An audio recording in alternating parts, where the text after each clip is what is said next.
কক্সবাজার সদরে ছাত্রদলের উদ্যোগে শিক্ষার্থীদের মাঝে গাছের চারা বিতরণ ও বৃক্ষরোপণ। কক্সবাজার থেকে মোহাম্মদ জিয়ার পাঠানো তথ্যচিত্রে বিস্তারিত দেখুন।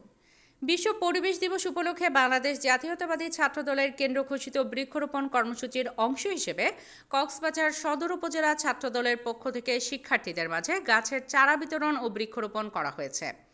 মঙ্গলবার 24শে জুন বিকালে কক্সবাজার সদর উপজেলার খুরুশকুল উচ্চ বিদ্যালয়ের মাঠ প্রাঙ্গণে বিশ্ব পরিবেশ দিবস সফল ও সার্থক করার লক্ষ্যে সদর উপজেলা ছাত্রদলের সাবেক ভারপ্রাপ্ত আহ্বায়ক আবু বক্কর সিদ্দিকের উদ্যোগে সাধারণ শিক্ষার্থীদের মাঝে এসব গাছের চারা বিতরণ ও স্কুল মাঠে বৃক্ষরোপণ করা হয়।